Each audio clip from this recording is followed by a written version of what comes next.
బ్రహ్మర్షి పితామహ పత్రిజీ గారికి ఆత్మ ప్రణామములు, వంశీ మాస్టర్ గారికి ఆత్మ ప్రణామములు, గీతాచార్యులైన శ్రీకృష్ణ పరమాత్మకి ఆత్మ ప్రణామములు, అర్జునుల వారికి ఆత్మ ప్రణామములు, వేద వ్యాస భగవాన్ల వారికి ఆత్మ ప్రణామములు, విఘ్నేశ్వర్ల వారికి ఆత్మ ప్రణామములు, గీతామాతకు ఆత్మ ప్రణామములు, గీతని ఉద్ధరించిన మహానుభావులందరికీ హృదయపూర్వక పాదాభివందనములు.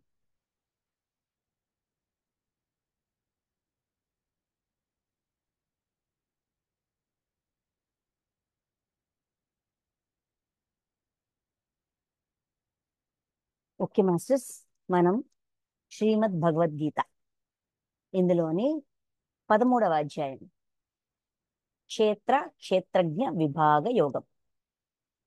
ఈ అధ్యాయానికి సంబంధించి క్షేత్రం అంటే ఏంటి, క్షేత్రజ్ఞుల మధ్యన ఉన్న సంబంధం ఏమిటి, అది ఎలా తెలుసుకోవచ్చు, ఆ ఎవరెవరికి ఏమేమి అనిపించింది దాని గురించి అని చెప్తూ భగవానుడు వీటన్నిటి గురించి, క్షేత్రం గురించి, దాని స్వభావం గురించి, అది ఎలా ఉంటుందని దాని గురించి, క్షేత్రజ్ఞుడి గురించి, వీటన్నిటి గురించి వివరంగా డీటెయిల్డ్గా చెప్తాను అని చెప్తూ క్షేత్రం గురించి, జ్ఞానం గురించి, జ్ఞేయం గురించి తెలియజేశారు.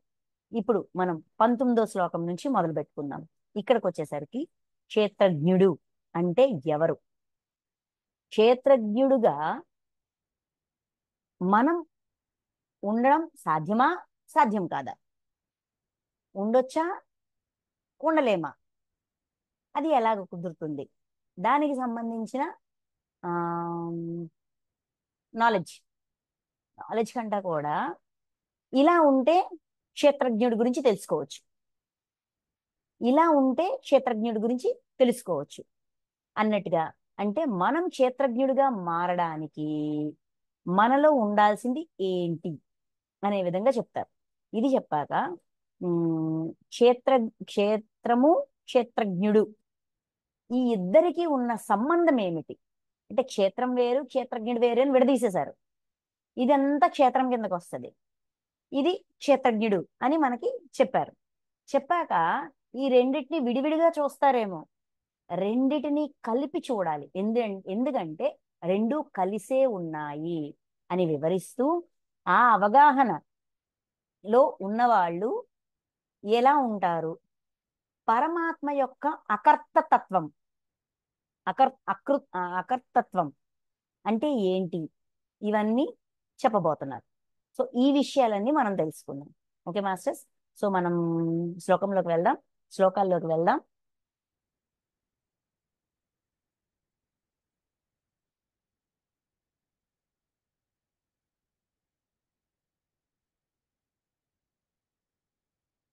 పంతొమ్మిది 19 నుంచి 23 ఈ 5 శ్లోకాల్లో క్షేత్రజ్ఞుడు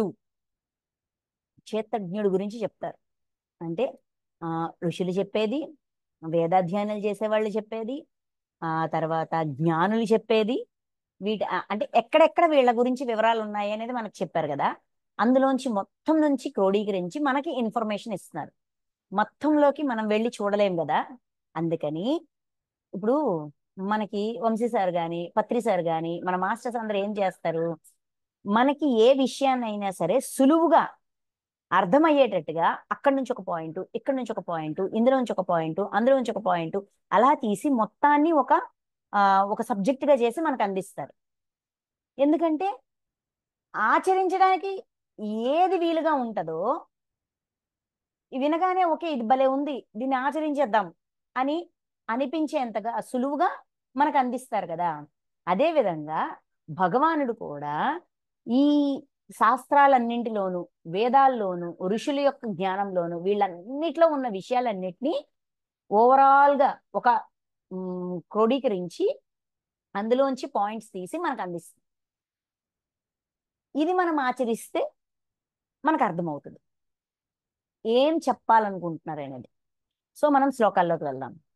19వ శ్లోకం, ప్రకృతి పురుషుడు అను ఈ రెండును అనాది అయినవనియు, రాగద్వేషాది వికారములను త్రిగుణాత్మకములైన పదార్థములన్నీను ప్రకృతి నుండే ఉత్పన్నములైనవని ఎరుంగుము.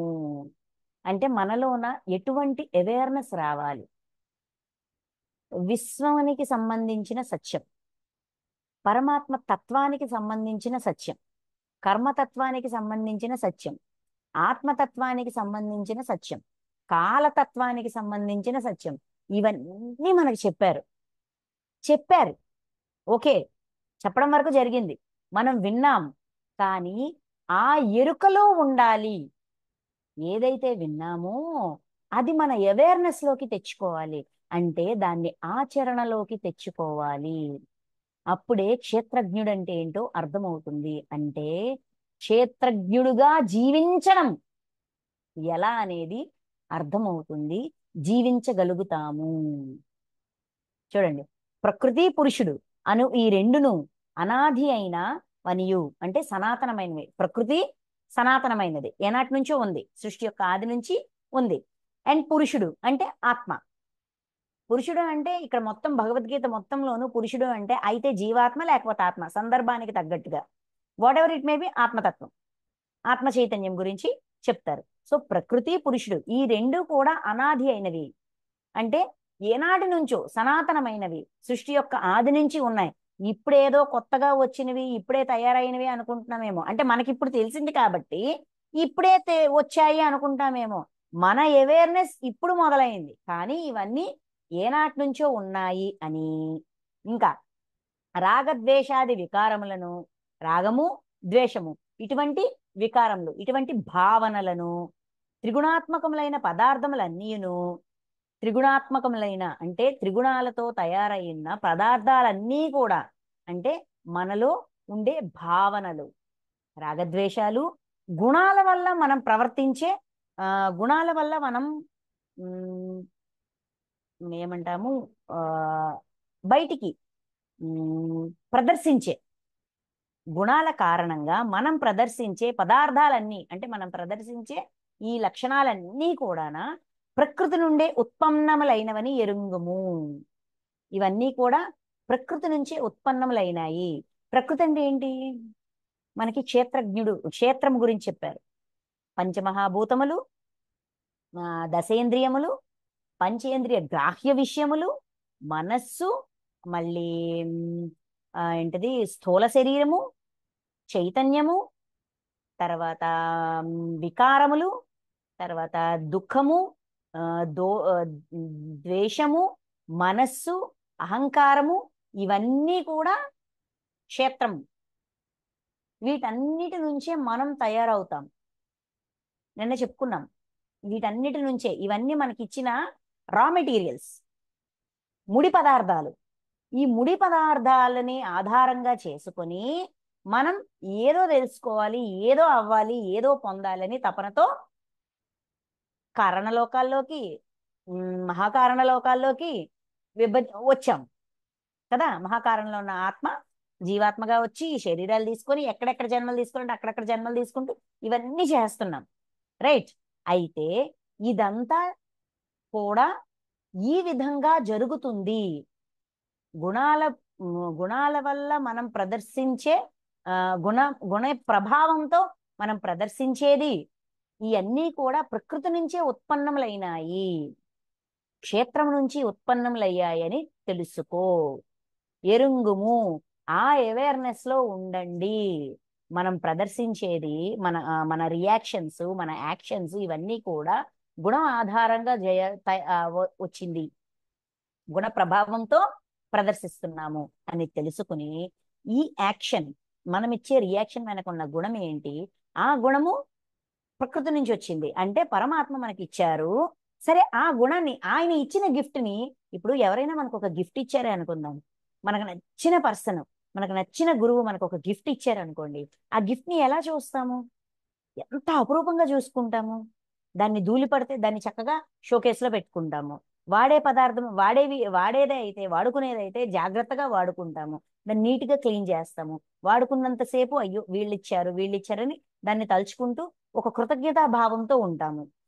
అది షోకేస్ లో పెట్టుకునేదంటే దాన్ని చక్కగా అమర్చి పెట్టుకుంటాము. మళ్ళీ దానికి ధూళి పడితే నీట్గా క్లీన్ చేసి ఇది జ్ఞాపకం అని చెప్పి జాగ్రత్తగా చూసుకుంటామా లేదా? మరి ఈ గుణాల్ని కూడా పరమాత్మ నుంచి, ఆ ప్రకృతి నుంచి, పరమాత్మ యొక్క మూల ప్రకృతి నుంచే వచ్చాయన్నప్పుడు వాటిని ఎంత జాగ్రత్తగా చూసుకోవాలి?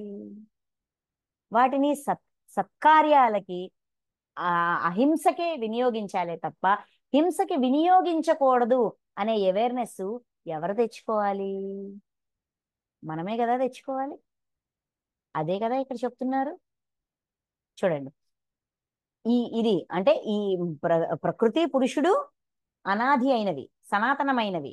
అంతేకాదు రాగద్వేషాలు అనే వికారములను, త్రిగుణాత్మకములైన పదార్థములను, అంటే రాగము, ఇష్టము, ద్వేషము, తర్వాత ఈ గుణాల నుంచి వచ్చే లక్షణాలు, ఇవన్నీ కూడా ప్రకృతి నుంచే ఉత్పన్నములు అవుతున్నాయని తెలుసుకో. ఫస్ట్ మనకి ఈ అవేర్నెస్ రావాలి. ఈ అవేర్నెస్ తో మనం ఉండాలి. మనం జీవుడుగా ఉంటున్న మనకి ఈ అవేర్నెస్ తెలిసి తీరాలి. ఈ ఎరుకలో ఉండాలి. ఈ ఎరుక ఆధారంగానే మనం ప్రవర్తించి తీరాలి. నెక్స్ట్, కార్యకారణములను ఉత్పన్నము చేయుటలో కార్యము, కారణము, కారణం వల్లే కార్యం ఉత్పన్నమవుతుంది. సో ఈ కారణము, ఈ కార్యము, ఈ రెండిటిని ఉత్పన్నము చేయుటలో ప్రకృతియే హేతువనియు, దీని వెనక ప్రకృతి ద్వారానే ఇవన్నీ జరుగుతున్నాయి. మనకి ఇవ్వబడిన ఈ ప్రకృతి ద్వారానే ఇవన్నీ జరుగుతున్నాయి. అంటే ఇక్కడ మూల ప్రకృతి వస్తుంది. ఎందుకంటే మూల ప్రకృతి నుంచి శరీరం తయారైంది. ఇంకా స్వయం వ్యక్తి యొక్క ప్రకృతి, మన పరిస్థితులు, మన బంధాలు, మన సంబంధాలు, మన ఏంటిది కర్మబంధాలు, వీటన్నిటి ఆధారంగానే వీటన్నిటి కారణంగానే కార్యకారణ సంబంధం అనేది జరుగుతుంది. అంటే మనం పని చేస్తున్నాం. వీటి ఆధారంగా, వీటిని బేస్ చేసుకొని, వీటి మూలంగానే మనం రకరకాల పనులు చేస్తున్నాం. ఈ పని ఫలితం కార్య కారణ సంబంధం వలనే దీనికి ప్రకృతియే హేతువనియు, సుఖ దుఃఖములను అనుభవించుటలో జీవాత్మే హేతువనియు. సుఖాన్ని దుఃఖాన్ని అనుభవించడం ఎవరు అనుభవిస్తున్నారు? ఈ అనుభవాన్ని ఎవరు పొందుతున్నారు? జీవాత్మ పొందుతుంది. జీవుడు ప్రవర్తిస్తున్నాడు, ఈ అనుభవం జీవాత్మ అందుకుంటుంది. ఇక్కడ గుణాలతో మనసు, ఇంద్రియాలు, శరీరము, వీటన్నితో ఉన్నది జీవుడు. క్షేత్రము జీవుడు. ఓకే, ఈ జీవుడు తన ప్రవర్తనలన్నీ కూడా తన చుట్టూ ఉన్న పరిస్థితుల మీద ఆధారపడి ఉంటది. వీడు చేస్తుంటాడు, వీడు అనుభవిస్తుంటాడు, వీడు బాధపడుతుంటాడు, దానికి రియాక్షన్ ఇస్తుంటాడు, దానికి తగ్గట్టు యాక్షన్ చేస్తుంటాడు. ఇవన్నీ వీడు చేస్తుంటాడు. ఈ అనుభవాన్ని జీవాత్మ తీసుకుంటది. ఓకే, అది తెలుసుకోవాలి. అంటే ఇక్కడ మన లైఫ్లో మనం అనుభూతి చెందే ప్రతిదీ కూడా ఏ ప్రాసెస్ ప్రకారం జరుగుతుంది, ఏ విధంగా జరుగుతుంది అని మనల్ని మనం ఒక సాక్షిగా పెట్టుకొని, అంటే చూసేవాడిగా, చేసేది మనమే, అనుభూతి చెందేది మనమే, దాని యొక్క ఫలితాన్ని అనుభవించేది మనమే. ఓవరాల్గా చూస్తే అన్నీ మనమే. కాకపోతే ఏం చేస్తే ఏం జరుగుతుంది, దీని వెనకున్న కారణం ఏంటి, దీనికి కారణభూతమైనది ఏంటి, అంటే దీన్ని ప్రేరేపించింది ఏంటి, ఇలాగ విడివిడిగా గమనించినప్పుడు ఎక్కడ పొరపాటు ఉంటే అక్కడ సరి చేసుకోవచ్చు. ఇలా విడివిడిగా గమనించి చూడడమే క్షేత్రజ్ఞుడి యొక్క తత్వం. అంటే ఆత్మగా జీవించడం ఎలా అనేది మనకి నేర్పిస్తున్నారు. నేను ఆత్మని అని మనం అనుకున్నాం ఇంతవరకు, అంటే ఒప్పుకున్నాం. కానీ ఆత్మగా ఉండి జీవించడం ఎలా అనేది క్షేత్రజ్ఞుడిగా నేర్పిస్తున్నారు. అంటే మూడో వ్యక్తిగా ఉండి చూడు. ఇక్కడ శరీరము, దాని భావనలు, దాని మనస్సు, దాని అహంకారము, దాని చైతన్యము, దాని బాధ, దాని కష్టము, వీటన్నిటి ఆధారంగా యాక్షన్ రియాక్షన్ జరుగుతుంది. ఓకే, ఈ యాక్షన్ రియాక్షన్ యొక్క ఫలితం, ఆ అనుభవాన్ని జీవాత్మ అనుభవిస్తుంది. రైట్. నెక్స్ట్, పురుషుడు ప్రకృతిస్థుడై, అదేంటది? ఎవరో చేసిన దానికి ఎవరికో శిక్ష వేయడం ఏంటి? అక్కడ అది చేస్తుంది, ఇక్కడ ఇది అనుభవం పొందుతుంది.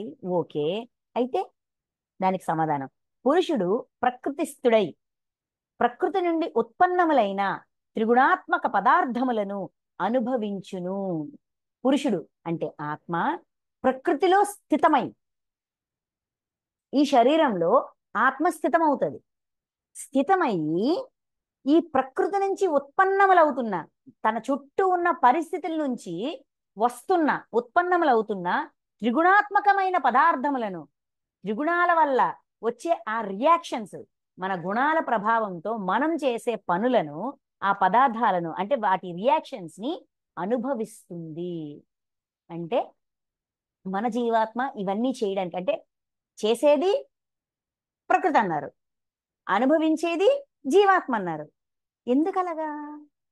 ఎందుకంటే పురుషుడు ప్రకృతిలో స్థితమై, ఇక్కడ ఉన్న ప్రకృతిలో పురుషుడి స్థితమవుతాడు. అంటే శరీరం తయారయ్యాక కదా ఆత్మ వచ్చి చేరుతుంది. ఈ శరీరంలోకి ఆత్మ వచ్చి చేరి గుణ ప్రభావంతో జరిగేవన్నీ కూడా అనుభూతి చెందుతూ ఉంటది. అంటే ప్రతి విషయాన్ని కూడా లర్నింగ్ గా తీసుకుంటూ ఉంటాది. శరీరం ఉంటేనే ఇవన్నీ సాధ్యం. ఈ శరీరము మళ్ళీ నశించిపోతుంది. ఇప్పుడు శరీరంలో మనం ఇన్ఫర్మేషన్ అంతా దాసామనుకోండి, శరీరం ఎన్నాళ్ళు ఉంటది? దానికి ఎక్స్పైరీ డేట్ ఉంది కదా. పోని 100 సంవత్సరాలు కాదు, 1000 సంవత్సరాలు అనుకుందాం, పోని 1,00,000 సంవత్సరాలు ఉందనుకుందాం, తర్వాత నశించిపోతుంది కదా. దానికంటూ ఆ కణాలు, ఆ కణజాలము ఈ మెటీరియల్తో తయారైంది కాబట్టి ఈ మెటీరియల్కి కొంతే లైఫ్ స్పాన్ ఉంటుంది. సో ఎప్పటికీ ఎరేజ్ అవ్వని మెమరీ కావాలి మనకి. అందుకని జీవాత్మలో స్టోర్ చేస్తాం. అనుభవాన్ని జీవాత్మ పొందుతుంది. అంటే ఏ అనుభవం కోసమైతే, ఏ జ్ఞానం కోసమైతే, ఏ అనుభూతి కోసమైతే ఎన్ని పాటలు పడ్డామో అది మాయమైపోకుండా, అది నశించిపోకుండా ఎప్పటికీ స్టోర్ అయి ఉండేటట్టుగా జీవాత్మలో దాచిపెడుతున్నాం అన్నమాట. జీవాత్మ ద్వారా ఆత్మలో దాచిపెడతాం. అంటే ఇక్కడ జీవాత్మ ఆత్మ రెండింటినీ కలిపే చెప్తున్నారు. ఎందుకంటే ఈ ప్రతి అనుభూతి ఈ జన్మ వరకు ఈ జీవాత్మలో ఉంటుంది.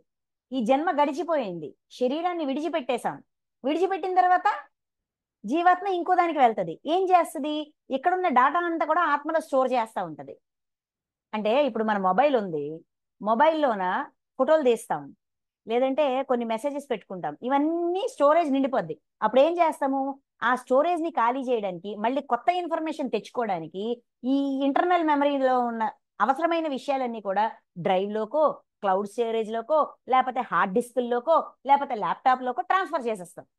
ట్రాన్స్ఫర్ చేసి దీన్ని ఖాళీ చేస్తాం కొత్త ఇన్ఫర్మేషన్ గ్యాదర్ చేయడానికి. అలాగా జీవాత్మ నుంచి ఆత్మలోకి షిఫ్ట్ అవుతుంది అనమాట నాలెడ్జ్. మొత్తానికి దాచిపెడతాం.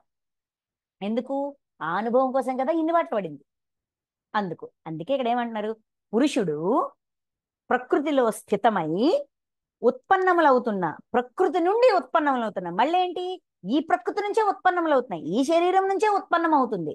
గుణాల యొక్క పదార్థములు, గుణాత్మకమైన పదార్థములన్నిటినీ అనుభవిస్తుంటది. వాటిని లర్నింగ్ గా మారుస్తుంటది, నేర్చుకుంటూ ఉంటది, అనుభవ జ్ఞానంగా మారుస్తుంటది. మంచి చెడు అనే విచక్షణ లేదు. ఏది వస్తే అది, నాకేమనిపించదు నేను చేస్తా. దాని ద్వారా ఓకే ఇది చేస్తే ఇలా ఉంటుందా, ఓకే డన్. ఇప్పుడు ఇది అనిపించింది, ఇది చేసా, నాకు సాత్వికం అనిపించింది, సాత్విక గుణం నాకు ఇప్పుడు లేచింది, దానివల్ల నేను సాత్వికంగా ఉన్నాను. ఓకే సాత్వికంగా ఉంటే ఇలా ఉంటుందా, సరే సరే ఓకే.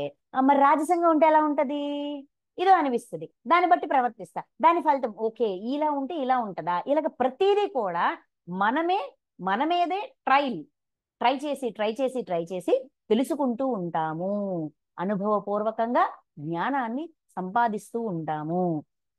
ఈ గుణ సాంగత్యమే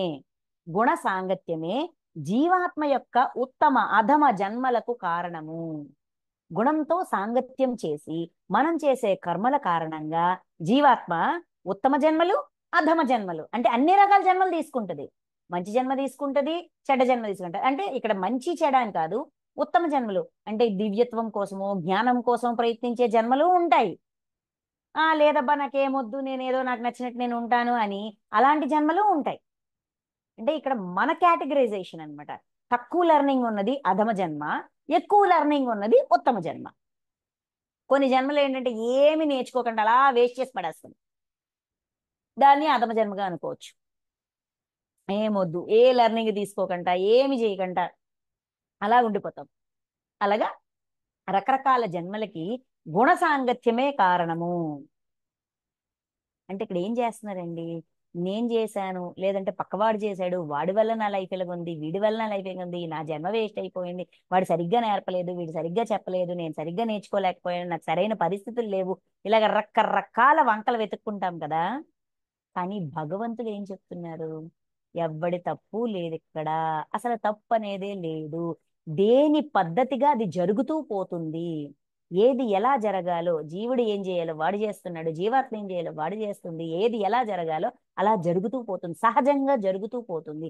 దాన్ని స్వీకరించడమే మన పని.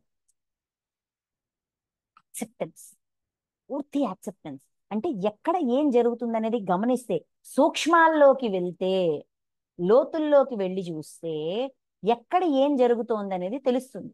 దేని వల్ల మనం ఇలా ప్రవర్తిస్తున్నాం అనేది మనకు అర్థమవుతుంది. ఇక్కడ నేను ఒక ప్రవర్తన చేశాను, దానివల్ల నాకు ఒక అనుభవం వచ్చింది. ఓకే, ఈ అనుభవం నాకు నచ్చింది అంటే ఉంచుకోవచ్చు. నచ్చలేదు, లేదు నచ్చింది కానీ ఇంకొంచెం మెరుగ్గా ఉంటే బాగుండంటే, ఎక్కడ మెరుగు చేస్తే, ఎక్కడ దాన్ని రెక్టిఫై చేస్తే ఇక్కడ అవుట్పుట్ అద్భుతంగా ఉంటది అనేది చెక్ చేసుకోవడానికి మనకి అలా విభజించి విభజించి చెప్తున్నారు. ఓకే, నెక్స్ట్ చూడండి 22.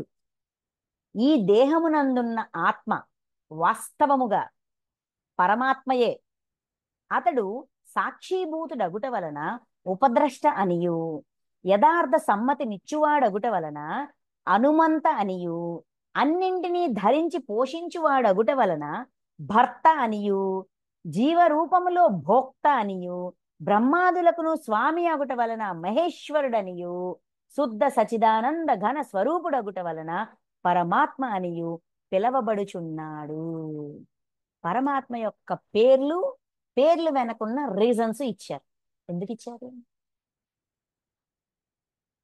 మనం అలాగ అవ్వాలి అంటే, ఆ స్థితికి ఎదగాలి అంటే, ఆ పేరు వెనకున్న లక్షణాన్ని మనం తెలుసుకొని, ఆ లక్షణాన్ని మనలో మనం అలవాటు చేసుకోవడానికి మనకిచ్చిన క్లూ అన్నమాట. చూడండి, దేహమునందున్న ఆత్మ వాస్తవముగా పరమాత్మయే. పరమాత్మ నుంచి వచ్చిందే కదా.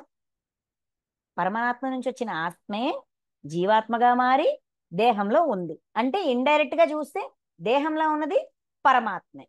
ఓకే, ఆ పరమాత్మే మన దేహంలో ఉన్నప్పుడు మనం పరమాత్మలా ప్రవర్తించాలి కదా. ప్రవర్తించాలా వద్దా?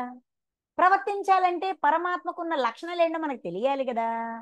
ఆయనకున్న రకరకాల పేర్ల వెనక ఉన్న లక్షణం ఏంటో తెలియాలి కదా. లేదంటే దివ్యత్వ లక్షణం ఏంటో తెలియాలి కదా. అందుకు చూడండి, అతడు సాక్షీభూతుడు అగుట వలన ఉపద్రష్ట అనియు. సాక్షీభూతుడు, మనం దేహంలో ఉన్న అంటే మనతో పరమాత్మకి డైరెక్ట్ కనెక్షన్ ఉంది. అవునన్నా కాదన్నా ఇది కరెక్ట్, రైట్. అయితే అయినా కూడా మనం ఏం చేసినా కూడా ఉపద్రష్ట, సాక్షీభూతుడుగా అలా గమనిస్తూ ఉంటారు కాబట్టి ఆయన్ని ఉపద్రష్ట అంటారు. అంటే ఇప్పుడు మనం బాధ పెడుతున్నామా, బాధ పడుతున్నామా అనేది పరమాత్మకి తెలుసు. మనలో ఉండి, మన చుట్టూ ఉండి చూస్తున్నారు, కానీ మన లైఫ్లో వేళ్ళు పెట్టరు.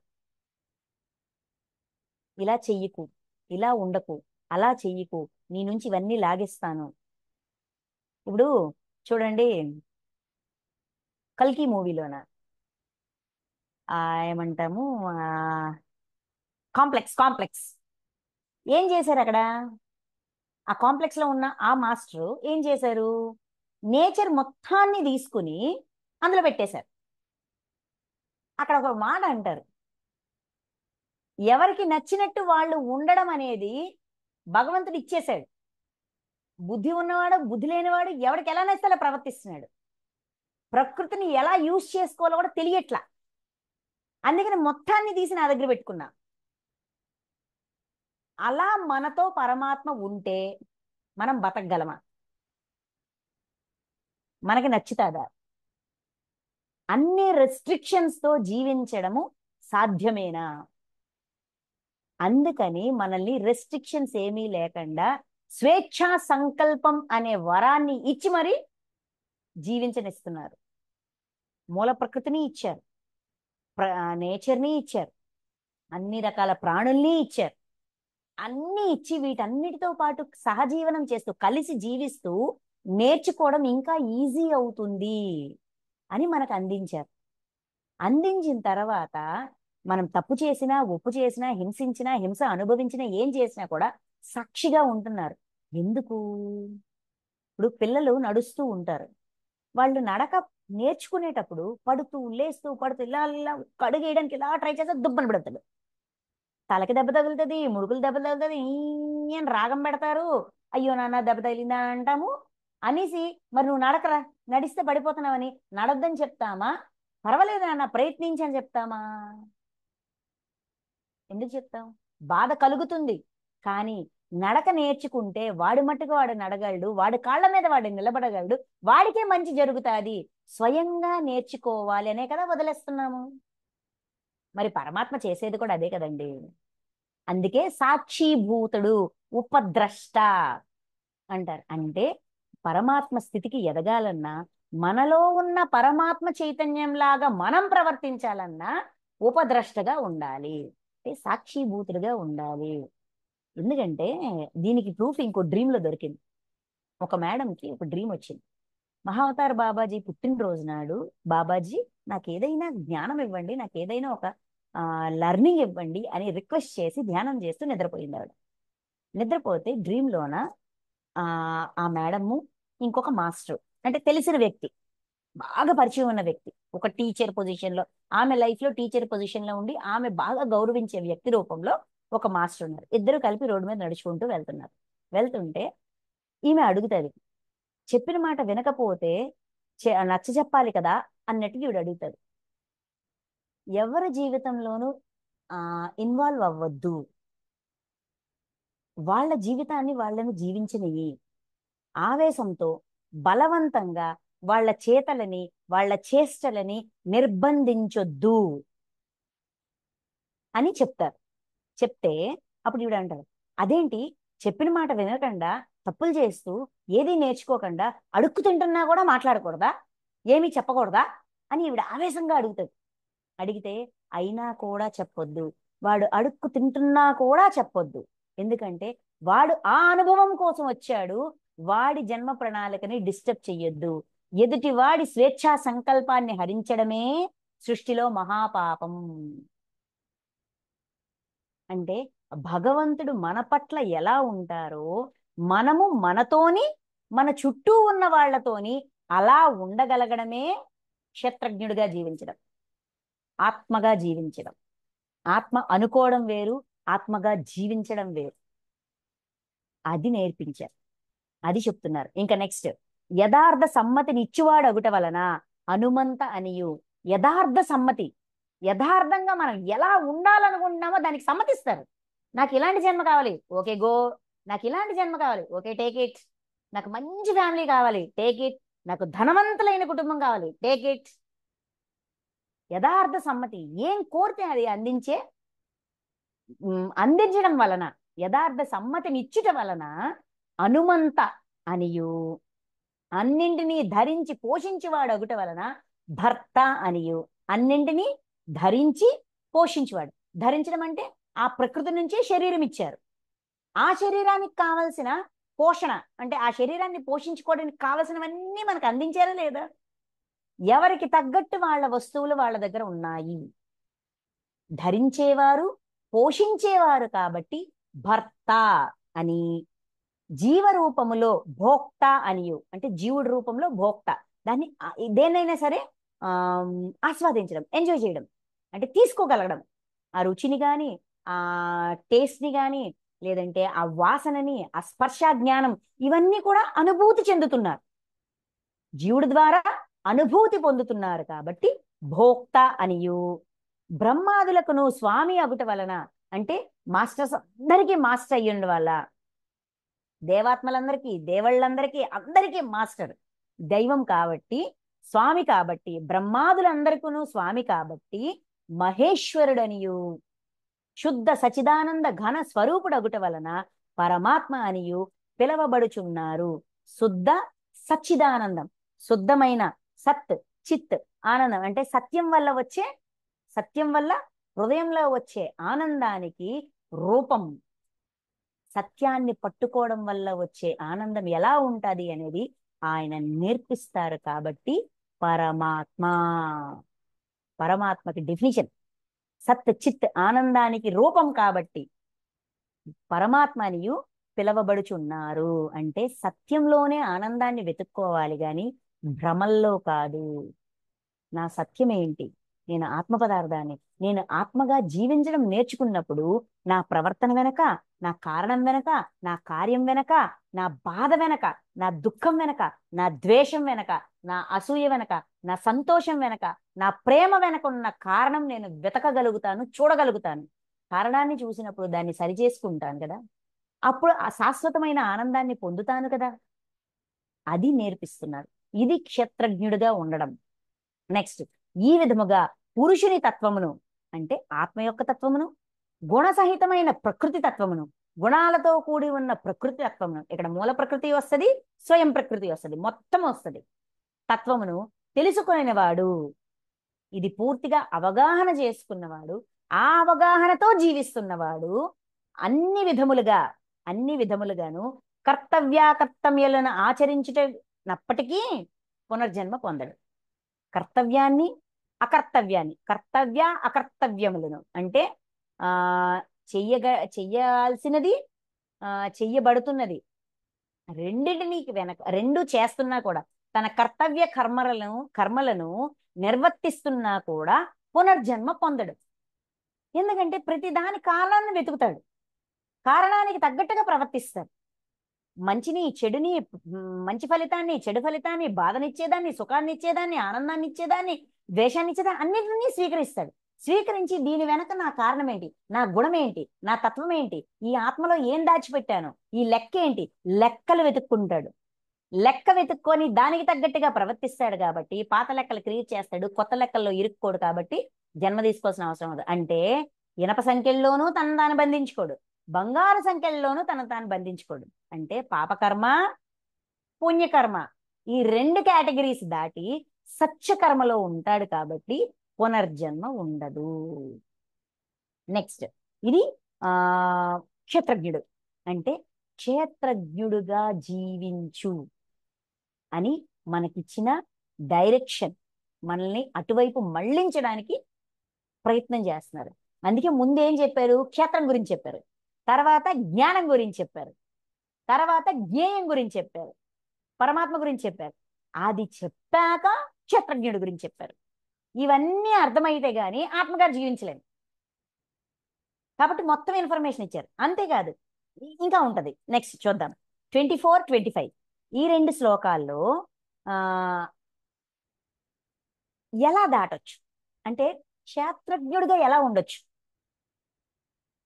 క్షేత్రజ్ఞుడు అనేవాడు ఇలా ఉండాలి. అంటే ఇక్కడ క్షేత్రజ్ఞుడు అంటే ఇంకా మన భాషలో ఇంకా సింపుల్ గా చెప్పాలంటే ఆత్మగా జీవించడం. ఆత్మగా జీవించడానికి సాధన ఏమైనా ఉందా, ప్రాసెస్ ఏమైనా ఉందా, అది ఎలా ఉంటది, ఏ ప్రాసెస్ ద్వారా అవుతుంది, ఆ ప్రాసెస్ ని ఫాలో అయితే మాత్రమే అవుతుందా, ఆ ప్రాసెస్ తెలియదు అనుకోండి, అప్పుడేంటి పరిస్థితి? దానికి సమాధానం ఈ రెండు శ్లోకాలు 24, 25. కొందరు ఆ పరమాత్మను, సారీ ఈ పరమాత్మను, ఇందాక పరమాత్మ డెఫినేషన్ ఇచ్చారు కదా, భర్త, అనుమంత, ఉపద్రష్ట, పరమాత్మ, ఇలాగా డెఫినేషన్ ఇచ్చారు కదా. ఈ పరమాత్మను అంటే ఈ తత్వాన్ని తెలుసుకోవడానికి, ఈ తత్వం తాముగా మారడానికి కొందరు ఈ పరమాత్మను శుద్ధమైన సూక్ష్మ బుద్ధితో, శుద్ధమైన సూక్ష్మ బుద్ధితో అంటే సూక్ష్మాల్లోకి వెళ్తూ, తమ అంతరంగ లోతుల్లోకి వెళుతూ బుద్ధిని సూక్ష్మంగా, సూక్ష్మాతి సూక్ష్మంగా ఆలోచిస్తూ, పరిగణిస్తూ, కరెక్ట్ గా చెప్పాలంటే ఇన్వెస్టిగేట్ చేస్తూ, వెతుక్కుంటూ, అన్వేషిస్తూ, శుద్ధమైన అంటే ధర్మబద్ధమైనది మాత్రమే సూక్ష్మ బుద్ధితో ధ్యాన యోగము ద్వారా, దానికి ఆ బుద్ధిని సూక్ష్మంగా చేసుకోవడానికి ధ్యానాన్ని ఆశ్రయించి తమ హృదయముల యందు చూతురు, తమ అంతరంగ లోతుల్లోన వెతుకుతారు. బుద్ధిని సూక్ష్మంగా చేసుకోండి అంటే ధర్మబద్ధమైన బుద్ధితో తమ అంతరంగ లోతుల్లో ఏముంది, ఏం దాచిపెట్టాము, సద్గుణాలు ఉన్నాయా, దుర్గుణాలు ఉన్నాయా, మంచి లక్షణాలు ఉన్నాయా, ప్రవర్తన ఏ విధంగా ఉంది, ఆ గుణాలని దేనికోసం వినియోగిస్తున్నాము అని బాగా గమనించి తెలుసుకొని ధ్యానం యొక్క సహాయంతో తమను తాము మార్చుకోవడానికి ట్రై చేస్తారు, ఆ పరమాత్మగా తయారవడానికి ట్రై చేస్తారు. ఓకే. నెక్స్ట్, మరికొందరు, ఇంకొంతమంది జ్ఞానయోగము ద్వారా, జ్ఞానయోగం సాధన సాధన సాధన అంటే కేవలం సాధన చేస్తూ జ్ఞానాన్నే పట్టుకొని, మరికొందరు కర్మయోగం ద్వారా కర్మల్ని ఆచరిస్తూ కర్తవ్య కర్మల్ని నిష్కామంగా ఆచరిస్తూ ఇలాగ కర్మయోగం ద్వారాను ఆ పరమాత్మను దర్శింతురు. అంటే ఆ పరమాత్మని ఆయన యొక్క అసలు రూపంతో దర్శిస్తారు. పరమాత్మ యొక్క లక్షణాన్ని నేను చెప్పారు కదా, జ్ఞేయము అని. అలాగా అలాగ తెలుసుకోవడానికి, తాను ఆ స్థితికి ఎదగడానికి ప్రయత్నిస్తారు. ఓకే అని చెప్తూ, సరే మాకు ధ్యానయోగం రాదు, ఆ జ్ఞానయోగం రాదు, కర్మయోగము రాదు, ఇవి ఏవి తెలియదబ్బా, అప్పుడు ఏం చేయాలా? అప్పుడు పరిస్థితి ఏంటి అంటే, ఇలాగ ఉన్న వాళ్ళకేనా భగవంతుడు? ఇలాగ లేని వాళ్ళకి, ఇవి తెలియని వాళ్ళకి భగవంతుడు లేడా? ఆయన్ని చేరుకోవడము, ఆయన స్థితికి ఎదగడము వల్ల కాదా? దానికి సమాధానం ఇచ్చారు. కానీ ఈ సాధనా మార్గములు గూర్చి, ఈ ప్రాసెస్లు, ఈ మూడు రకాల ధ్యానయోగము, కర్మయోగము, జ్ఞానయోగము, ఈ మూడింటి గురించి తెలియని వాడు, ఎరుంగని మందబుద్ధులు, బుద్ధి ఇంకా వికసించలే, అన్ని విషయాలు తెలియదబ్బా, ఏదో అమాయకంగా ఉన్నాము, ఏదో దేవుడు అంటే ఓ దండం పెట్టుకుంటాము, అంతే తప్ప మాకు ఇంకేవి తెలియవబ్బా అనే. ఇక్కడ మందబుద్ధి అనేది ఒక తక్కువగా చూసే పదం కాదండి. బుద్ధి వికసించలేదు అంతే, ఇన్ని రకాలు తెలియవు, ఇన్ని ప్రాసెస్లు తెలియవు అంతే. తత్వజ్ఞానులు, తత్వజ్ఞానము గల ఇతరుల నుండి విని ఈ విషయాలు తెలిసిన వాళ్ళు చెప్తూ ఉంటారు కదా, మాస్టర్స్ గాని, లేదంటే ఏమంటాము ప్రవచనకర్తలు గాని, లేదంటే గుళ్ళో పంతుళ్ళు గాని, ఇలాగా తత్వాన్ని తెలిసిన జ్ఞానులు చెప్తూ ఉంటే విని తదనుసారముగా తదనుసరముగా ఉపాసనలు చేయుచుందురు. ఆహా, పంతులు గారు చెప్పారు, ఇలా ఉండాలంట, ఇలా చెయ్యాలంట, చేద్దాము అనుకొని విన్న వెంటనే ఆచరిస్తారు. అంటే విపరీత జ్ఞానం లేదు, ఆ జ్ఞానము లేదు, అలాగని అజ్ఞానం లేదు. చెప్పింది వినే తత్వం, విన్నది ఆచరించే తత్వం. వెంటనే ఉపాసనలు చేయుదురు అని చెప్పి, ఆ శ్రవణ పరాయణులు, విన్నది ఆచరించేవాడు, విన్నది వెంటనే ఆచరించేవాడు. అందుకే పత్రి సార్ ఏం చెప్పారండి, ఈ రోజు విన్నది ఇప్పుడే చెప్పాయి, ఇప్పుడు విన్నది వెంటనే చెప్పేసాయి, రేపటి వరకు వాయిదా వేయకు, ఏది విన్నా చెప్పే, మొత్తం నేర్చుకొని చెప్పడం అంటే అది జరగదు. కాబట్టి విని చెప్పే. ఎందుకు అంటే విన్నదాన్ని చెప్పినప్పుడు అది మనకి రిపీట్ అవుతుంది, రిపీట్ అయిన విషయాన్ని మనం ఈజీగా ఆచరిస్తాం, మైండ్లో మళ్ళీ రికార్డ్ అవుతుంది, రికార్డ్ అయ్యి అది చెప్పారు కదా, నేను వీళ్ళకి చెప్పాను కదా, అప్పుడు నేను ఆచరించాలి కదా అని మన లాజికల్ మైండ్ పనిచేస్తుంది. దానివల్ల కూడా మనం లాభపడతాం, మనం ఆచరిస్తాం. అందుకే శ్రవణ పరాయణులు, శ్రవణం చేసిన వెంటనే ఆచరించేస్తారు. పరాయణులను మృత్యురూప సంసార సాగరము నుండి నిస్సందేహంగా బయటపడదరు. ఇలాగ విని విని విని విని ఒకటి ఒకటి ఆచరించి ఆచరించి వాళ్ళలో జిజ్ఞాస పెరుగుతుంది. ఆ జిజ్ఞాస పెరిగిన వాడికి పరమాత్మ అన్ని డైరెక్షన్స్ నుంచి జ్ఞానం అందిస్తారు. ఆచరణాత్మకమైన జ్ఞానాన్ని సులువుగా వాడి బుద్ధికి అర్థమైనట్టుగా అందిస్తారు. వాడు నేర్చుకుంటాడు నేర్చుకుంటాడు నేర్చుకుంటాడు నేర్చుకుంటాడు, మొత్తానికి ఎదుగుతాడు మృత్యురూప సంసార సాగరం నుండి. అంటే మృత్యు అంటే ఒక భయం ఉంటది కదా, సంసారం అంటే భయము, ఈ జీవితం అంటే భయం, ఈ భయాలన్నిటినీ దాటుతాడు. దాటి కొద్దీ వాడి విశ్వాసం పెరుగుతుంది, విశ్వాసం పెరిగి పెరిగి పెరిగి పెరిగి వెతుక్కుంటాడు. ఓకే, దీని తర్వాత ఏంటి, అయితే ఇచ్చేసాము, ఇంకా ఏం చేయాలి, ఇంకా ఏంటి ఇంకా ఏంటి అని వెతుక్కుని వెతుక్కుని మరీ నేర్చుకుంటాడు, బయటపడతారు నిస్సందేహం, డౌట్ లేదు. విని ఆచరించిన వాడు కూడా ఆ స్థితికి చేరుకుంటాడు, ఆ పరమాత్మ స్థితికి చేరుకుంటాడు. ఆయన తత్వాన్ని తనలో తను ఆచరిస్తూ ఆ తత్వం తానుగా మారుతాడు. ఇందులో డౌట్ ఏం లేదు అని. అంటే జ్ఞానులు వీళ్ళు వాళ్ళే పొందగలరా అంటే అలా ఏం లేదబ్బా, అందరూ పొందొచ్చు, అందరూ ఆ స్థితికి చేరొచ్చు, ఇక్కడ ఎవరికి వ్యత్యాసం లేదు అని పక్కా ప్రూఫ్, క్లారిటీ ఇచ్చారా. ఇప్పుడు ఏం చేస్తారు, 26 నుంచి 30 ఈ 5 శ్లోకాల్లో కూడా క్షేత్రము, క్షేత్రజ్ఞుడు. ఇప్పుడు క్షేత్రం గురించి విడిగా చెప్పారు, జ్ఞానం గురించి విడిగా చెప్పారు, జ్ఞేయం గురించి విడిగా చెప్పారు, క్షేత్రజ్ఞుడి గురించి విడిగా చెప్పారు, పరమాత్మ తత్వాన్ని ఎవరు అలవర్చుకోగలరు అనేది కూడా చెప్పారు. చెప్పాక ఇవన్నీ విడివిడిగా ఉన్నాయి కాబట్టి ఇది నేను, ఇది నేను కాదు, అంటే ఈ శరీరం నేను, ఈ ఆత్మ నేను కాదు, ఈ ఆత్మ నేను, ఈ శరీరం నేను కాదు అని విపరీత జ్ఞానంతో దాన్ని పట్టి దీన్ని వదిలేసి, దీన్ని పట్టి దాన్ని వదిలేసి, ఇలా వదులుతూ పడుతూ వదులుతూ పడుతూ ఇదంతా దేవుడే చేయించాడని దేవుడి మీద నెట్టేసి, ఆయన చేయించాడు కాబట్టి ఆయనే అనుభవించాలని ఆయన నాలుగు మాటలంటూ ఇలాగ చెయ్యడకంట మనకి క్లారిటీ ఇస్తున్నారు. ఏమని?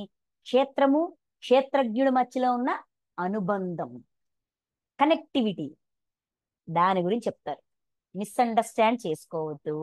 మొత్తం కలిపితేనే మనము క్షేత్రము, క్షేత్రజ్ఞుడు ఈ రెండు కలిపితేనే మనము.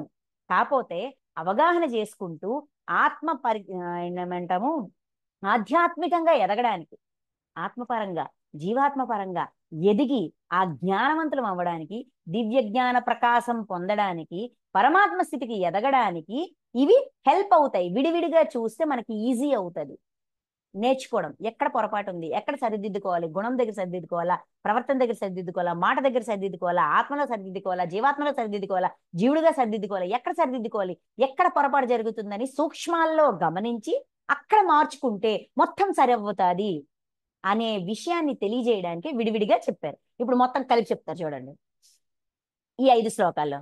ఓ అర్జున, ఈ స్థావర జంగమ ప్రాణులన్నీను, స్థావర జంగమ ప్రాణులన్నీ అంటే స్థిరంగా ఉండేవి, చరించేవి, కదిలేవి, కదిలేవి కదలనివి అన్ని ప్రాణులు, కదిలే ప్రాణులు, కదలని ప్రాణులు, అన్ని ప్రాణులు అన్నియును క్షేత్ర క్షేత్రజ్ఞ సంయోగము వలననే ఉత్పన్నమునై ఎరుగుము. ఈ క్షేత్రం వేరు, క్షేత్రజ్ఞుడు వేరు అని విడివిడిగా చూస్తున్నావేమో, అన్ని కలిపి చూడు. ఎందుకంటే ఈ రెండిటి యొక్క సంయోగము వలననే ఇవన్నీ ఉత్పన్నమలుగుచున్నాయి.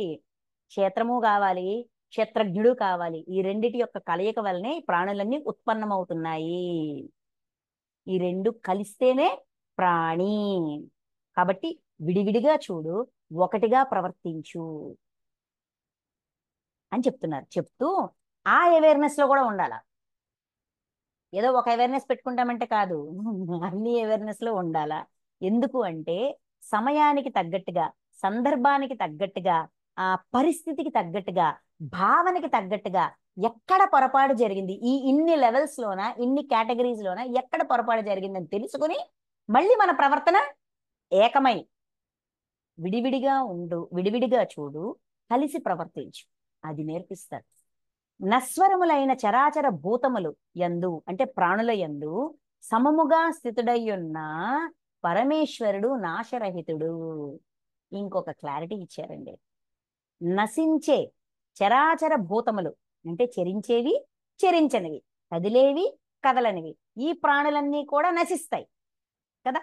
శరీరాలన్నీ నశిస్తాయి కదా, కదిలేవి కదలనివి ఏదైనా నశిస్తుంది, దాని రూపు మారిపోతుంది, దాని ఆకారం మారిపోతుంది, అన్నీ మారిపోతాయి.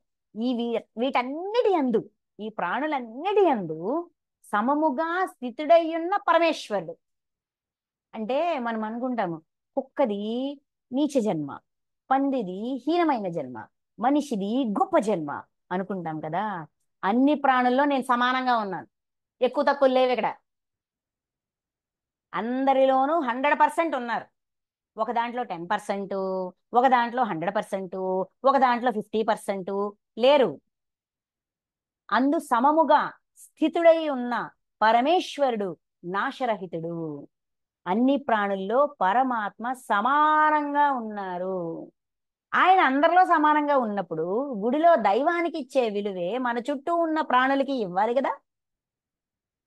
అది నేర్పిస్తున్నారండి. సమానంగా ఉన్నానయ్యా, నాకు వ్యత్యాసం లేదు. ఎందుకంటే ఆత్మ పదార్థము అన్నిట్లోనూ ఈక్వలే. ఆకారం వేరు కావచ్చు, మనకు నచ్చచ్చు, నచ్చకపోవచ్చు. మన ఇష్టాలతో ఇక్కడ ఏమీ లేదు, కేవలం మన ఆలోచన మాత్రమే ఉంది. కానీ ప్రకృతి, మా ఈ విశ్వము, ప్రాణులు అన్నిట్లో ఏది సత్యంగా ఉందో ఉన్నది ఉన్నట్టుగా అర్థం చేసుకుని దానికి తగ్గట్టుగా ప్రవర్తించాలి అని మనకి సందేశం ఇస్తున్నారు.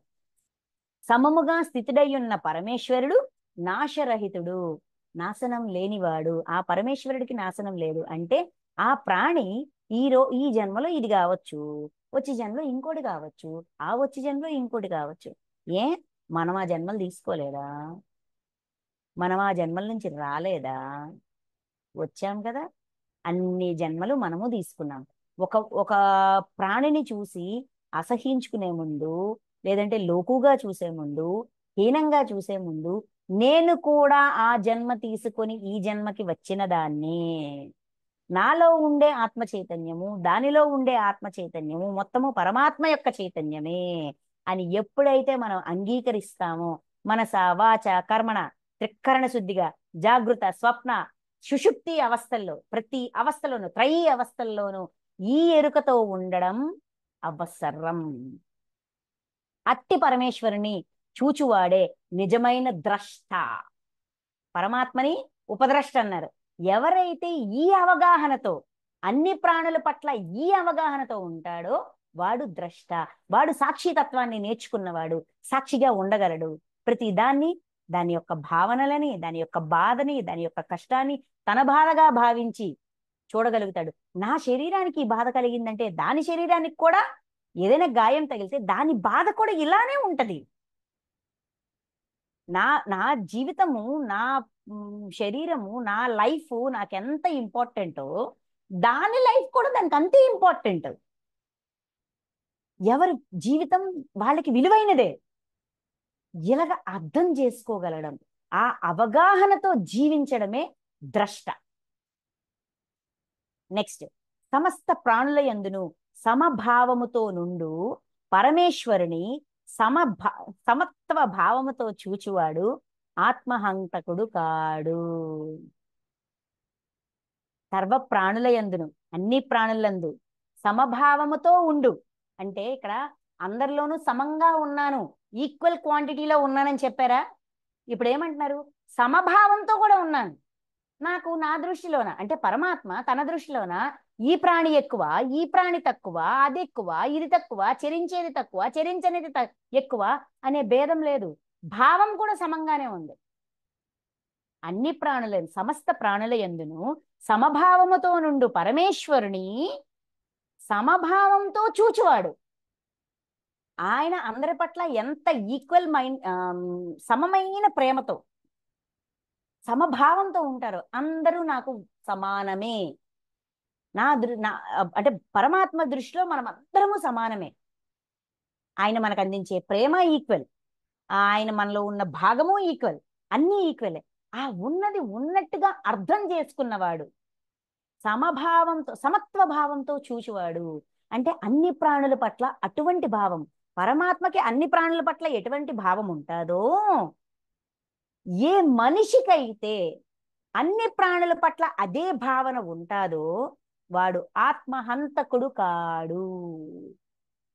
అంటే ఆత్మకి తను కోరుకున్న లర్నింగ్ ని ఇవ్వకుండా ఇబ్బంది పెట్టేవాడు కాడు, ఆత్మహంతకుడు కాడు. అనగా తనను తాను నాశనం చేసుకునేవాడు కాదు. తనను తాను అంటే ఈ అవగాహన లేకపోవడం వల్ల మనం ఏం చేస్తున్నాము? మనల్ని మనం నాశనం చేసుకుంటున్నాము. లెర్నింగ్ కోల్పోయి చేయరాని పనులు చేసి ఆ చక్రంలో ఇరుక్కొని ఆ బాధలు పెట్టిన బాధల్ని అనుభవిస్తూ ఇంకా బాధపడుతూ, వేదనని ఇస్తూ ఇంకా వేదన పడుతూ, ఇలాగ మనల్ని మనం నాశనం చేసుకుంటున్నాము. అంటే మన లర్నింగ్ మనం కోల్పోతున్నాము. అందువలన అతడు పరమగతిని పొందును. ఆత్మహంతకుడు కాడు కాబట్టి పరమగతి, ఉన్నతమైన స్థితికి ఎదుగుతాడు. పరమాత్మకి అందరిలో సమంగా ఉన్నారు, అందరి పట్ల సమభావం ఉంది.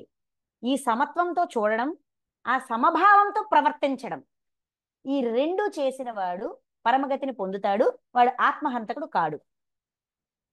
ఓకే, ప్రూఫ్ ప్రూఫ్ ప్రూఫ్ ప్రూఫ్లు ఇస్తూనే ఉంటారు.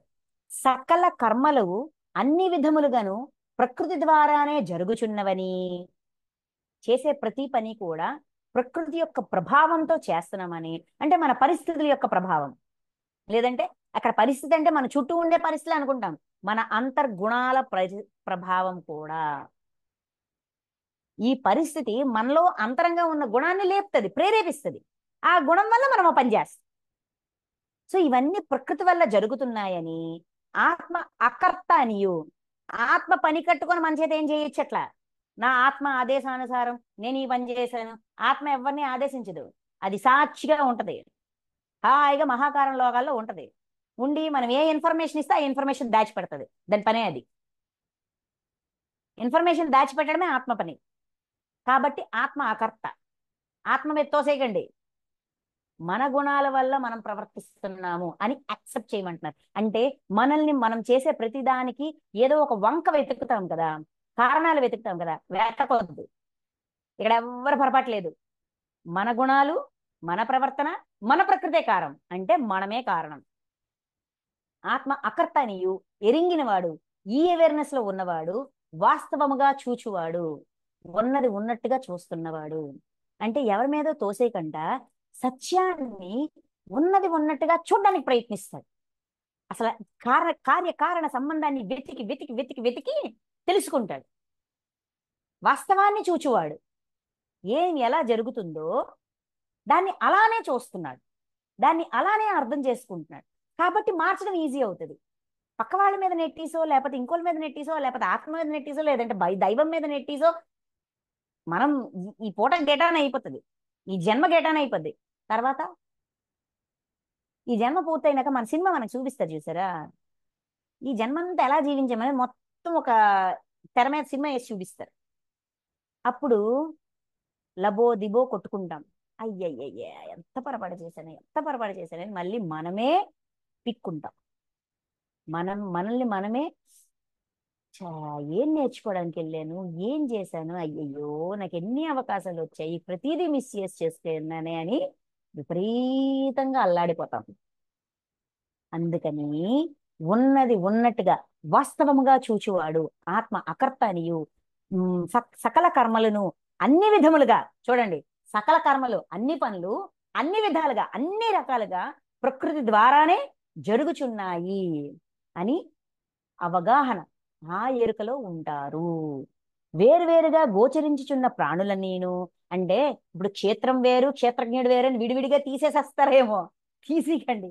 ఆ ఇప్పుడు క్షేత్రజ్ఞుడు చేశాడు అని చెప్పి క్షేత్రుడి మీద నెట్టియొద్దు, క్షేత్రం చేసింది అని క్షేత్రం మీద నెట్టియొద్దు. మొత్తాన్ని కలిపి చూడండి. కలిపి చూస్తే అది వాస్తవాన్ని చూడడం, అది చెప్తున్నారు.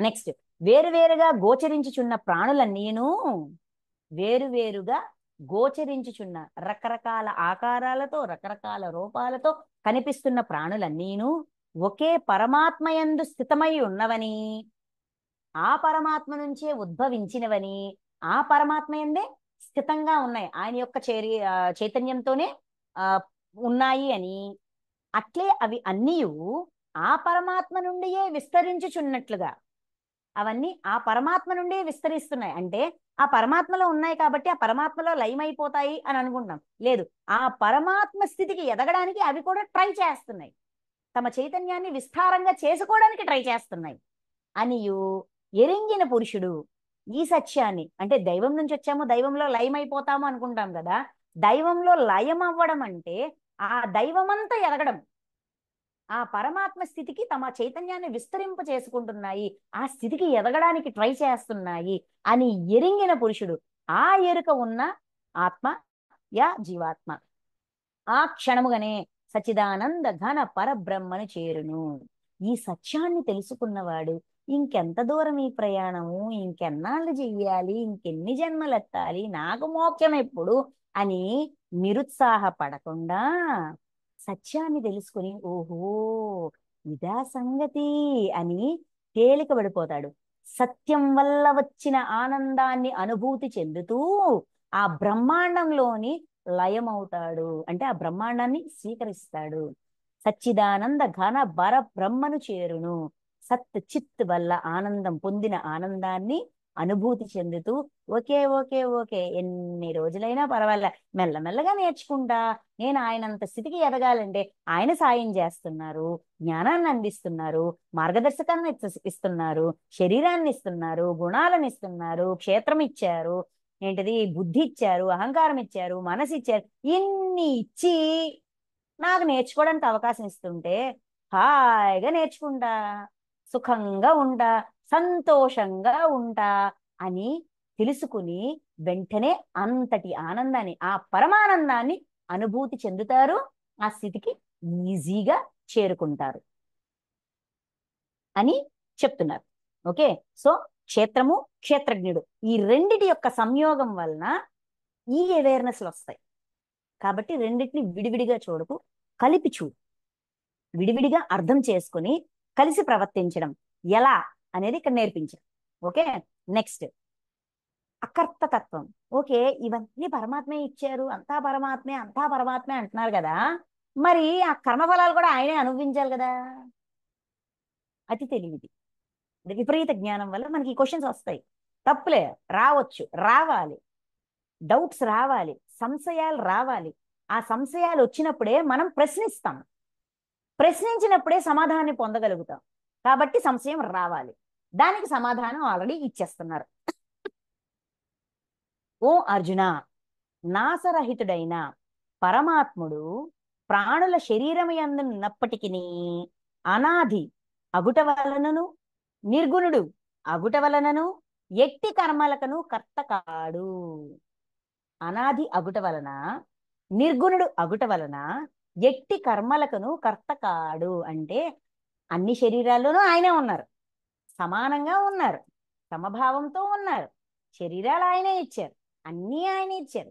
అందులో ఉండే చైతన్యాన్ని, అంటే ఐ మీన్ అందులో ఉండే జీవాత్మని, ఆత్మ, ఆత్మ పదార్థము ఆయన స్వరూపమే, అన్నీ ఆయనే. అప్పుడు కర్మఫలాలు కూడా ఆయనే తీసుకోవాలి కదా, కర్మలు కూడా ఆయనే చేస్తున్నారు కదా అనుకుంటున్నారేమో.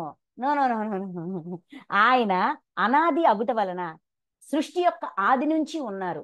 ఇప్పుడిప్పుడే వచ్చారేమో అనుకుంటున్నారు కదా. నో నో నో నో, ఆది నుంచి ఉన్నారు. అండ్ నిర్గుణుడు అగుట వలన అంటే ఆయన గుణాలతో ప్రవర్తించట్లేదు. ఎందుకంటే ఆయనకంటూ శరీరం లేదు, అన్ని శరీరాలు ఆయనే. నిర్గుణుడు అగుట వలన ఈ అనుభవాలన్నీ అయిపోయాయి, గుణాల యొక్క ప్రభావము, అనుభూతి ఇవన్నీ అయిపోయాయి. ఆయనకి గుణాలు లేవు కాబట్టి, నిర్గుణంలో ఉన్నారు కాబట్టి ఎట్టి కర్మలకును కర్త కాడు. ఆయన దగ్గరుండి చేయించట్లేదుగా, ఆయన ఉపద్రష్ట కదా, మరి ఆయన మీద ఎలా నెట్టేస్తాం? ఆ ఆప్షన్ కూడా లేదు. ఆ ఆప్షన్ కూడా, ఆ డోర్ కూడా క్లోజ్ అయిపోయింది. అన్ని డోర్లు మన వైపే చూపిస్తుంది, పక్కడు వైపు ఎక్కడ చూపించు. కనుక కర్మలకి, కర్మలతనిని ఏమాత్రమును అంటవు. అందుకని ఆయన అకర్త కాబట్టి ఆయనకి ఏ కర్మలు అంటవు. భగవంతుడి మీద నెట్టియాలని చూస్తామేమో, నో, అక్కడ కూడా మనకు ఆప్షన్ లేదు, ఎందుకంటే సత్యం ఇదే కాబట్టి అని చెప్తూ ఇంకో మాట చెప్తా చూడండి. 32 సర్వత్ర అంటే ఇతర మహాభూతముల యందును, అంటే మిగతా మహాభూతాలు అంటే పంచమహాభూతాలు, అన్ని ప్రాణులు మొత్తం సర్వత్ర వ్యాపించి ఉన్న ఆకాశము. ఆకాశము మా ఊర్లో ఉండి మీ ఊర్లో లేకపోవడం, లేదంటే మా కంట్రీలో ఉండి ఇంకో కంట్రీలో లేకపోవడం, అలా ఏమి ఉండదు కదా. అంతగా వ్యాపించి ఉంటుంది కదా ఆకాశము. అన్ని భూతాలలోనూ, అన్ని భూతాలకి ఆకాశం అంటే అన్ని ప్రాణులు ఎక్కడ చూసినా ఆకాశం అనేది ఉంటది, అంతటా వ్యాపించి ఉంటది. సర్వత్రా వ్యాపించి ఉన్న ఆకాశము సూక్ష్మమగుట వలన, సూక్ష్మంగా ఉన్న వల్ల అంటే అది అంతగా విస్తరించి ఉందనే జ్ఞానం మనకు లేదు. ఇక్కడ వరకే ఉంది కావాలా, ఇంత దూరమే ఉంది కావాలని సూక్ష్మ మగుట వలన వాటి గుణదోషములు దానికి అంటవు. అంటే ప్రాణుల యొక్క, ప్రాణులతో పోల్చుకుంటే ఆకాశం సూక్ష్మం కాబట్టి ప్రాణుల యొక్క గుణదోషాలు ఆకాశానికి అంటాం. అవునా? ఆకాశంతో పోల్చుకుంటే ప్రాణులు సూక్ష్మమా కాదా? చిన్నవే కదా. దీని గుణదోషాలు దానికి అంటావు. అంటే మన ప్రవర్తనలు కానీ ఏ కానీ దాన్ని ఇబ్బంది పెట్టవు. ప్రాణుల యొక్క ప్రభావము ఆకాశం మీద ఉండదు, ఇంకా సింపుల్గా చెప్పాలంటే. అంతేనా? ఇది ఎగ్జాంపుల్. అట్లే ఆ విధంగానే సకల ప్రాణుల దేహముల యందు, అన్ని ప్రాణుల యొక్క దేహాలలో, శరీరాలలో స్థితమై ఉన్నను, స్థితంగా ఉన్నా కూడా ఆత్మ నిర్గుణమగుట వలన, ఆత్మ అన్ని ప్రాణుల యొక్క దేహాల్లో ఉంది కానీ ఆత్మ నిర్గుణం. ఆత్మకంటూ ఏ గుణాలు ఉండవు. మనం ఏమిస్తే దాన్ని దానిలో దాచిపెడుతుంది. కరెక్ట్గా చెప్పాలంటే ఒక బీరువా లాంటిది, ఒక లాకర్ లాంటిది. లాకర్కి 4 పక్కల తలుపులు, 6 డైమెన్షన్స్ ఉంటాయి. అందులో బంగారం పెట్టు, రాళ్ళు పెట్టు, డాక్యుమెంట్లు పెట్టు, చీరలు పెట్టు, వెండి పెట్టు, డబ్బులు పెట్టు, ఇసుక పెట్టు, పండు పెట్టు, కాయ పెట్టు, ఏం పెట్టినా కూడా నాలో ఇది పెట్టడానికి వీల్లేదు, నేను ఒప్పుకోను, దీన్ని నేను స్వీకరించను, తోసాయి అంటదా? ఏం పెడితే అది ఉంచుకుంటది. తీస్తే తీసుకోమంటది. అసలు తీసుకోమని చెప్పదు, పెట్టమని చెప్పదు, ఏం చెప్పదు. అలా ఉంటది అంతే. అది ఆత్మ. ఏంటి? అందుకని నిర్గుణం. ఆత్మ నిర్గుణం అగుట వలన ఆత్మ నిర్గుణం అగుట వలన గుణదోషాలు దానికి అంటవు. ఈ గుణాల యొక్క దోషాలు దానికి అంటవు. దీనికి చిన్న ఎగ్జాంపుల్ ఉంది. కృష్ణుడే ఎగ్జాంపుల్ గా తీసుకున్నారు. మరి ఇవన్నీ ఆయనే చెప్తున్నారు కదా, మరి ఆయన లైఫ్ నుంచి ఎగ్జాంపుల్ తీయాలి. ఇక్కడ గుణదోషాలు అంటవు అంటే ఆ అందరికీ తెలిసిన సంఘటనే. కృష్ణుడు అర్జునుడు ఇద్దరు ఉంటారు. ఉన్నప్పుడు కాలయవనుడు వస్తాడు, కాల్యవాన్. మిమ్మల్ని భలే దొరికారు ఇద్దరు ఉన్నా, మిమ్మల్ని వేసేస్తాను ఈరోజు. కృష్ణుడిని నాశనం చేయడమే, చంపడమే కాలయవనుడి లైఫ్ టార్గెట్. కృష్ణుని చంపితే అతనికి అవుతాడంటే అమరుడు అవుతాడు. మృత్యులేని వరం. కృష్ణుడు చంపితే నీకు మృత్యు ఉండదు అని వరం సంపాదిస్తాడు. సో చంపడానికి ఎండబడుతుంటాడు. అర్జున్ అంటాడు, మనం యోధులం కదా, మనం ఫైటింగ్ చేద్దాం అంటారు. అయితే ఇక్కడ కృష్ణుడు ఏం చేస్తారు? లెక్క చూస్తారు. ఈ పర్సన్ యొక్క లెక్క ఏంటి, ఇతని వరం ఏంటి, ఇతని ప్రారంధం ఏంటి, ఇదేంటి అనేది మొత్తం చూస్తారు. ఈ లెక్క చూసుకోవడం వల్ల ఏం చేస్తారు? యుద్ధం చేయరు, పరిగెడతారు. పరిగెడతారు పరిగెట్టి ముచుకుంద మహర్షి యోగ నిద్రలో ఉంటే ఆయన మీద ఈయన పంచి కప్పేసి ఈయన వెనక దాక్కొని ఆ ముచుకుంద మహర్షిని లేపేటట్టుగా అక్కడ చేస్తారు. ఆయన యొక్క యోగాగ్నిలోన ఈ కాలయవనుడు మరణిస్తాడు. అంటే ఏంటి? ఆయన ప్రారంధం అది. ఈయన యొక్క ఆ ప్రారంధాన్ని ఎవరో ఒక ఋషి యొక్క యోగాగ్ని వల్లే ఆయన ఆ మృత్యువుని స్వీకరించాలనేది ఆయన లెక్క. ఆయన లెక్క ఆయన అనుభవించేటట్టుగా ఈయన సాక్షిగా ఉంటారే తప్ప వాళ్ళ ప్రణాళికలో ఈయన వేళ్ళెట్టర్. అందుకని వాళ్ళ గుణాల యొక్క దోషాలు ఈయనకి అంటాం. దానికి ఏమైనా ఈయనకి ఏంటి దుష్కర్మగా గాని సత్మకర కర్మ గాని ఏమైనా యాడ్ అయ్యిందా? తాను తప్పించుకున్నారు అంతే. కొత్త ఆయన యొక్క ఈ కాలయవనుడి యొక్క ప్రణాళికలో తనను తాను ఇరుక్కోకుండా తాను తప్పించుకున్నారు. అందుకని గుణదోషాలు అంటావు. అంటే లెక్క చూసినోడు గుణ ప్రభావానికి ప్రభావితుడవ్వడు, గుణదోషాలు అంటవు. అది చెప్తున్నారు. అందుకని ఇలాగా ప్రాణులు దేహాలయందు స్థితమయ్యున్న ఆత్మ నిర్గుణం. ఆత్మ ఎలాగైతే నిర్గుణంగా ఉంటాదో ఆ నిర్గుణాన్ని మనం ప్రవర్తించినప్పుడు మనకి కూడా ఆ గుణదోషాలు అంటవు.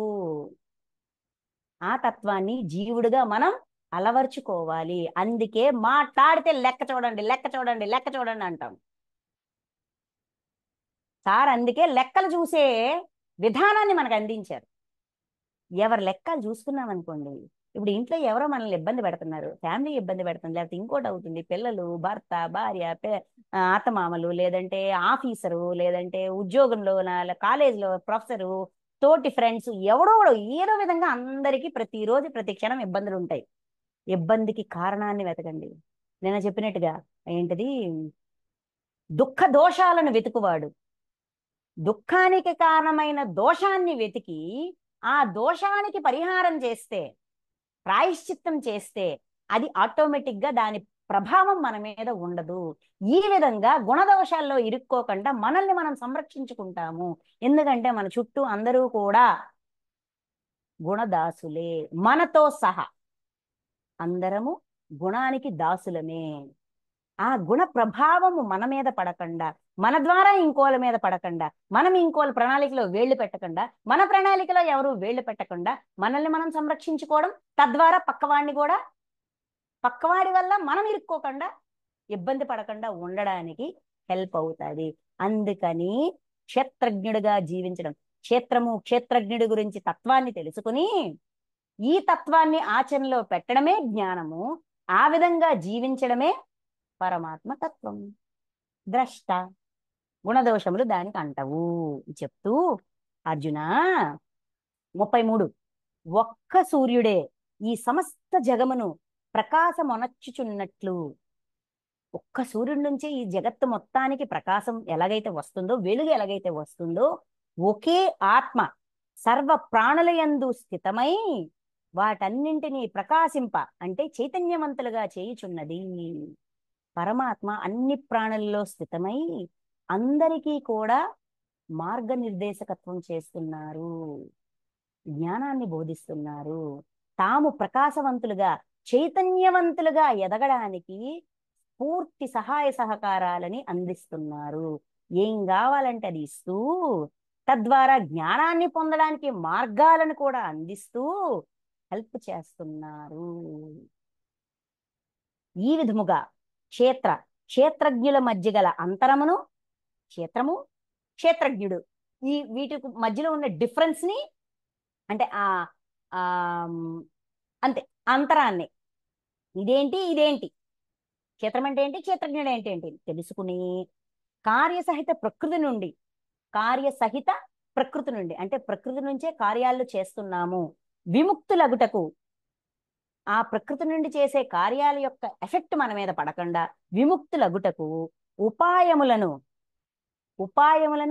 జ్ఞాననేత్రముల ద్వారా, జ్ఞానం యొక్క సహాయంతో మనము మన యొక్క కార్యసహిత ప్రకృతి నుంచి మనం ఇరుక్కోకుండా మనల్ని మనం సంరక్షించుకోవడానికి కార్యసహిత ప్రకృతి నుంచి విముక్తులగుటకు ఉపాయములను జ్ఞాననేత్రము ద్వారా ఉపాయాన్ని ఎరింగిన మహాత్ములు పరమగతిని పొందుతారు. జ్ఞానం యొక్క సహాయంతో ఓకే, ఇప్పుడు ఈ పరిస్థితిలోన నన్ను నేను ఇన్వాల్వ్ చేసుకోకుండా, ఇక్కడ ఉన్న ఆవేశాలు నన్ను ప్రభావితం చెయ్యకుండా, ఇక్కడ నేను ఎందుకు ఉంచబడ్డాను, ఈ పరిస్థితిలో నేను ఎందుకు ఉంచబడ్డానని కారణాన్ని వెతుక్కొని ఆ కారణాన్ని తెలుసుకుంటూ దాన్ని కూడా లెర్నింగ్ గా మారుస్తూ, ఉపాయం అంటే ఏంటి, ప్రతిదీ లెర్నింగ్ గా మార్చడమే. బాధని లెర్నింగ్ గా, సంతోషాన్ని లెర్నింగ్ గా, సమస్యని లెర్నింగ్ గా మారుస్తూ ఎరింగిన మహాత్ములు, ఇంత అవేర్నెస్ లో ఉన్న మహాత్ములు పరమగతిని పొందుతారు. ఈ తత్వాన్ని తెలుసుకొని ఈజీగా మనం పరమాత్మ స్థితికి మన చైతన్యాన్ని విస్తరింపచేసుకొని మన జ్ఞానాన్ని కూడా విస్తరింపచేసుకుంటూ ఎదగొచ్చు. అందుకే జ్ఞానం అంటే ఏమన్నారు, జ్ఞానం అంటే మనకి ఏం డెఫినేషన్ ఇచ్చారు, క్షేత్రజ్ఞుడి గురించి, రెండిటి గురించి సంపూర్ణంగా తెలుసుకుని దానికి తగ్గట్టుగా, ఆ తెలుసుకున్న విషయానికి తగ్గట్టుగా ప్రవర్తించడమే జ్ఞానము అని ఒక్క సెంటెన్స్ లో ఇచ్చేసారు మనకి ఈ అధ్యాయంలో. సో ఈ అధ్యాయము ఏం నేర్పిస్తుందయ్యా అంటే, ఆత్మగా జీవించడం, ఉన్నది ఉన్నట్టుగా తెలుసుకోవడం, తెలుసుకున్న దానికి తగ్గట్టుగా ప్రవర్తించడం, ఆ ప్రవర్తిస్తూ మనల్ని మనం సంరక్షించుకుంటూ ఆత్మలో సద్గుణాలని మాత్రమే నింపుకుంటూ పరమాత్మ స్థితికి ఎదిగే ప్రయత్నం ఈజీగా చెయ్యొచ్చు.